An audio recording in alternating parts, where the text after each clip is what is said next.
Here we go, next project's in. International Lodestar. Thing's gonna get cut right there. Turn this thing into a silage wagon. It's already been a silage truck before, so it shouldn't be too much to do.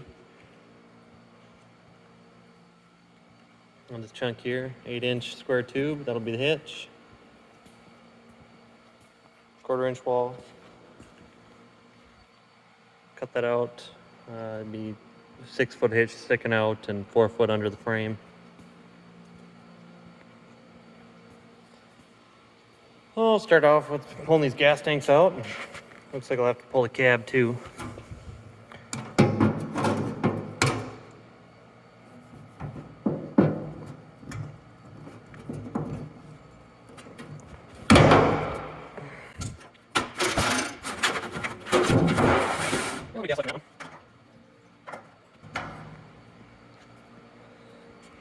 So I've done a few of these before and they go pretty quick. This one's got some extra valves on the dash. Some other stuff going on in there. Got another gas tank under the cab. This will work nice behind the tractor. It's got a double acting cylinder up here that'll operate it.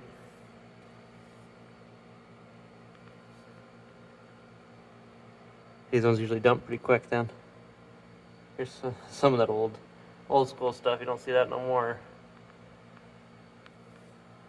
This one's a twin screw truck, but converted over super singles. 22.5s. It's gonna be a nice setup. Box is a little short for what we're looking for, but it'll work nice. Here's another one you don't see too often. They call these a brownie box or auxiliary transmission. Give you an extra park brake back here.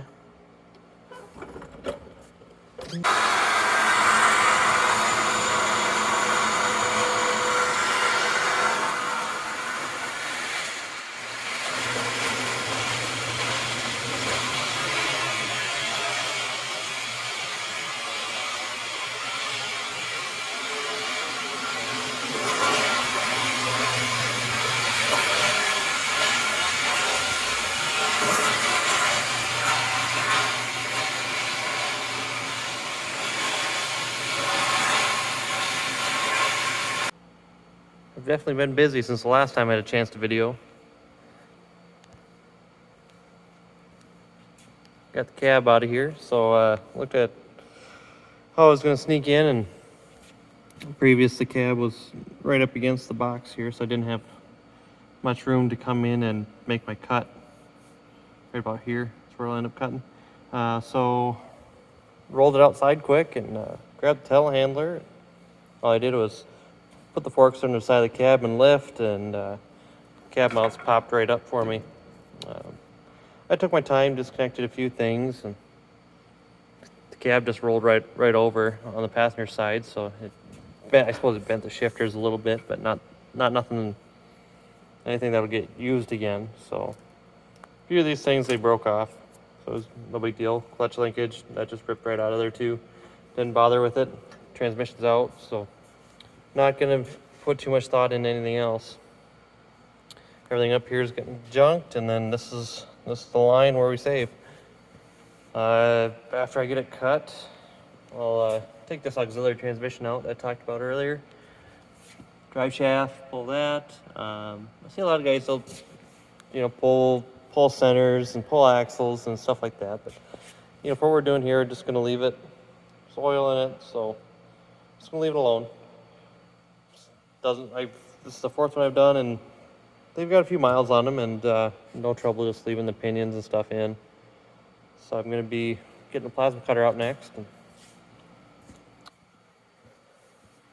over here I got my drawing, and so this really makes my projects a lot easier.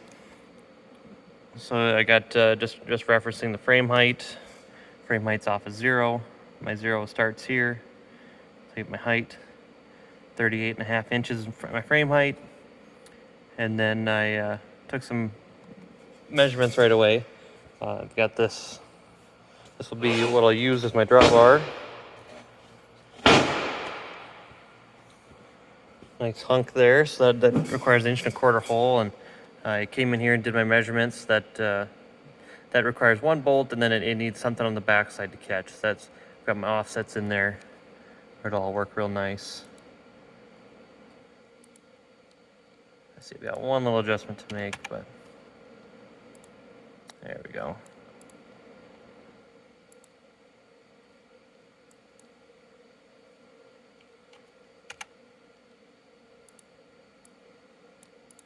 I'll double check.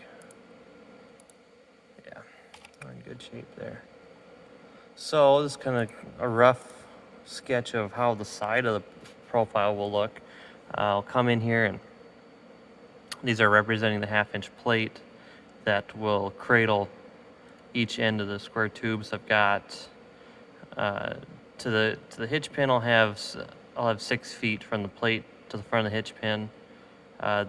This one, you see, it doesn't quite go all the way. That's because it'll get supported on 3 sides. For strength on the tubing, you really don't want to weld all 4 sides. It kind of gives it, if it's going to crack, that gives it a place to crack. So this way, all the tension of the load is suspended from this point to this point, and then the compression is going to be directed right on this point here. So you have all compression on this side and all tension on this side. So they're right on top of each other. So if you have these welds all over it, it just really gives it a spot where if you weld it underneath, that's kind of where it would want to start cracking right away. Well, here we go on cutting this thing.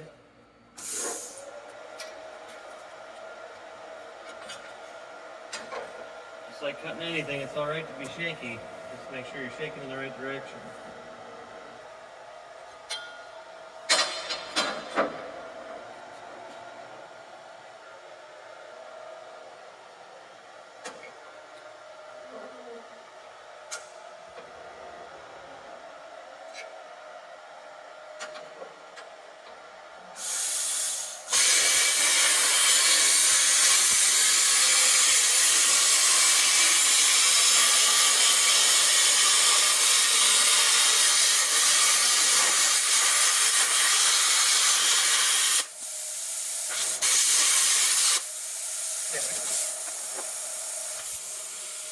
Let's use square as a guide.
All right, so I've got it sliced. We're just not giving up yet.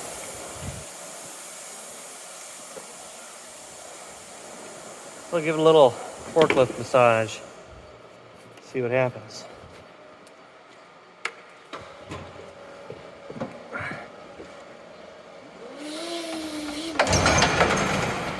There it is.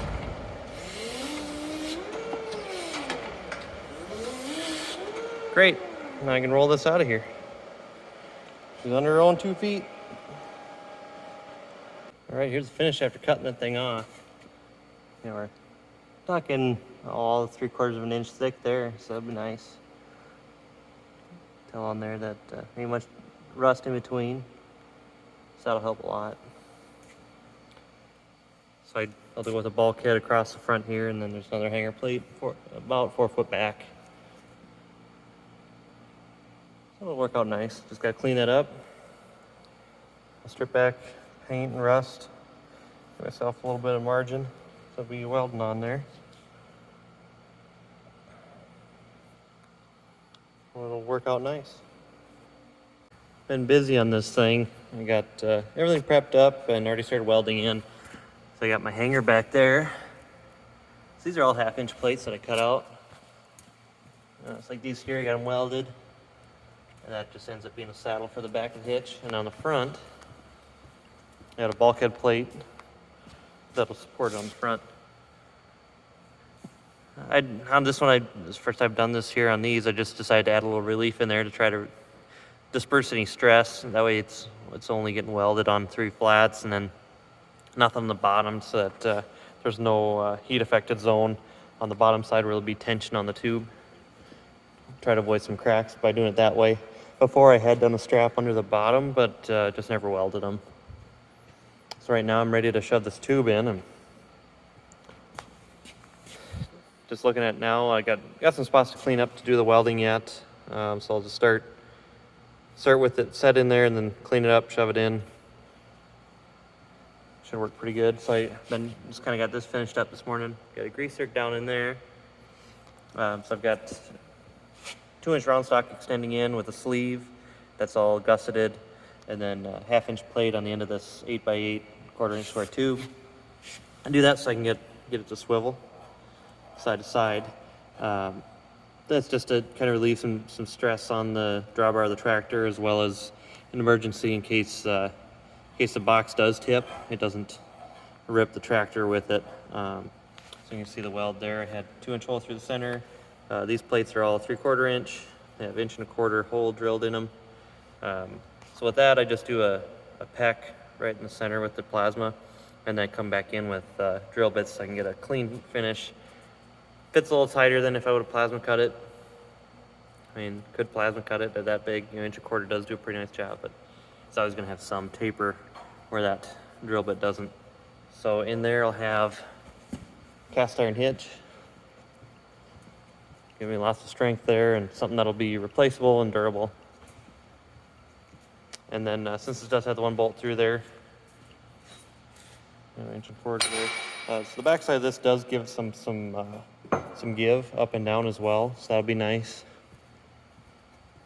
And I got the hoses out the side, and this does have a double acting hoist, which is something Charlie talked about earlier. It's a nice feature to have. It speeds it up on the cycle times. There's another hose that does run up to the cylinders for a tailgate, so I'll have to make sure all my plumbing's correct and get some new hoses in there. I did break a broken elbow, but that was something I need to replace anyway. These they're just black steel pipe fittings, and don't really trust them for the pressures that the new tractors have. Hoping that we can get by not blowing out any seals. As long as the guys aren't hitting the end of that stroke too hard, it should be just fine.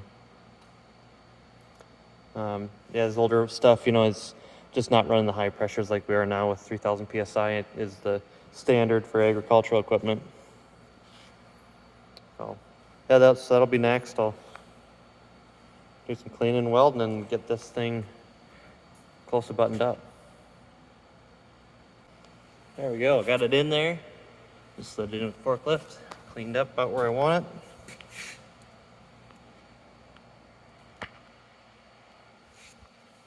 So then I decided I should have a hole in the bulkhead to run my hoses through. So I've got this set up on here, and I'll just kind of show you a quick thought process on how to get a nice little oval shaped opening in there. Measure my hoses. I'll need an oval that's about 2.5 by 1.5 tall. Let's come in here. I use ViaCAD. It's something that came with my plasma table. So we're just going to do width. 5. I've gotten pretty proficient with it, so it's been pretty handy for me. So here we got what we need. So I go ahead and I just put this right over the origin. So when I export, I'll do my DXF. Okay, got it right in here where I need it. And then let's call it opening. Save. So then what I do is I bring it over to sheet cam. So on this stuff, it's a lot easier to line it up when you know the center.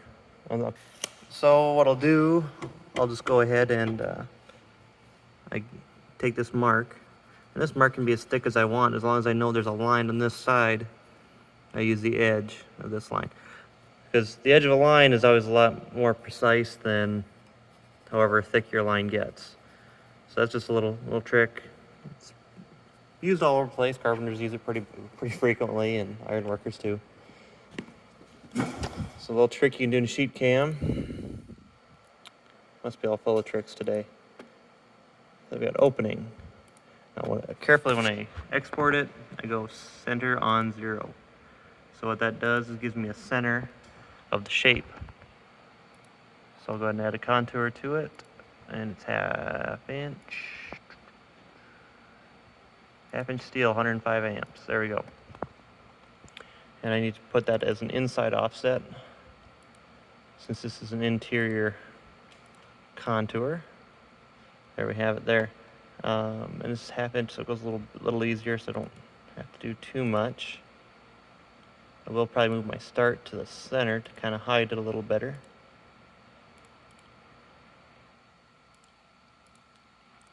And then this table is run through Mach 3. Go ahead and fire them up.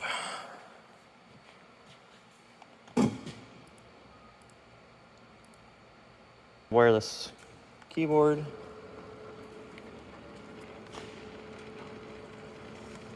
Bring it on over.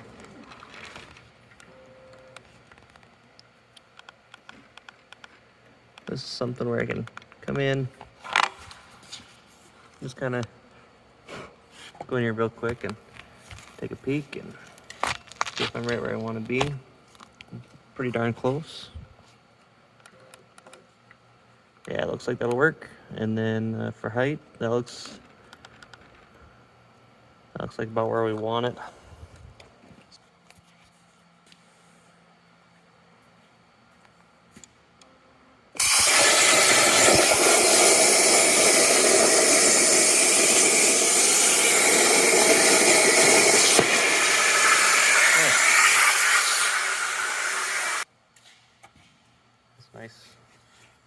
Nice on that 105 amps punching through there. It's pretty darn quick.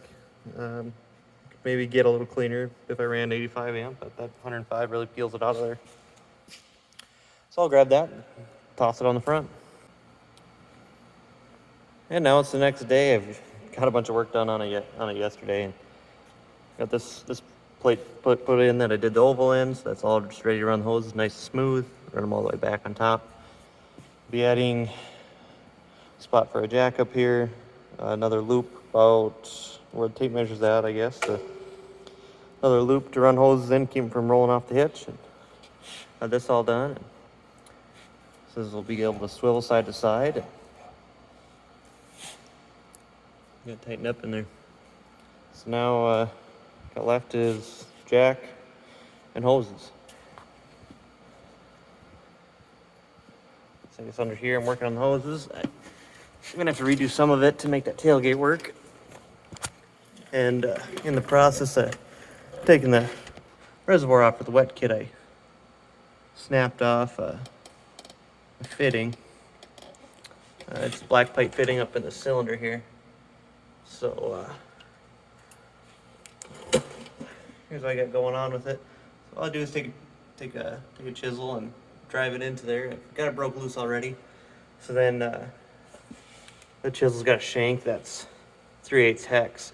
So all I do is take the impact and put a socket on the end of it after I drive it in the center of the broke off fitting and bust it loose at the impact.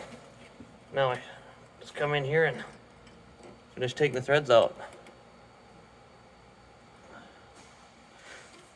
Sure, quick way to get them out. You can do that with bolts too. You can drill a hole through the center of a broke off bolt and just use your punches and chisels and all that stuff like an easy out.